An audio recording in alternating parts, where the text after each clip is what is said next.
কারো মা বাবার প্রতি যদি বিররুল ওয়ালিদাইন যেটা সৎ ব্যবহারের ঘাটতি থাকে, তাহলে সে যেন তার মায়ের কবরে বাবার কবরে গিয়ে জিয়ারত করে, নিয়মিত জিয়ারত করলে এটা ওই যে ঘাটতিটা এটা ফিল আপ হয়ে যাবে। আলহামদুলিল্লাহ বলা।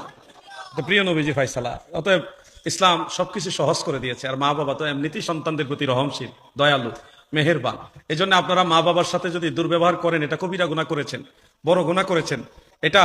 এটার জন্য আল্লাহর কাছে ক্ষমা চাইবেন, তওবা করবেন। কিন্তু যেহেতু এটা মা এবং বাবা তাদের সাথে সম্পৃক্ত, তাদেরকে তো আপনি এটা তুষ্ট করা লাগবে। সেই জন্য তাদের কবর জিয়ারতের মাধ্যমে তাদেরকে রাজি করে নেবেন।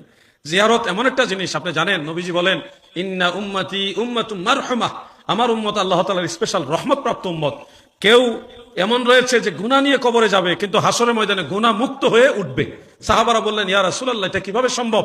গুনাহ হয়ে কবরে যাবে কিন্তু গুনাহ মুক্ত হয়ে উঠবে, এটা কিভাবে সম্ভব?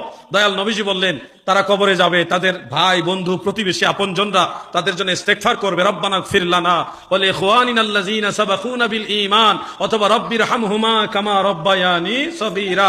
এই ধরনের দোয়াগুলি পড়বে। ওই দোয়ার বদলেতে কবরের ভিতরে থাকা অবস্থায় তাদের গুনাহ খাতা আল্লাহ মাফ করে দিবে।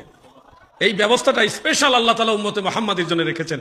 এই জন্য মা বাবার সাথে যদি দুর্ব্যবহার করে থাকেন, এখন যদি অনুতপ্ত হন, তাহলে আল্লাহর কাছে মাফ চান এবং মা বাবার কবরস্থানকে নিয়মিত জিয়ারত করেন। নিঃসন্দেহে আল্লাহ তাআলা আপনার মা এবং বাবাকে আপনার উপর সন্তুষ্ট করে দিবেন। আল্লাহ তাআলা ওইভাবে আমাদের আমল করার তৌফিক দেন, বলেন আমিন।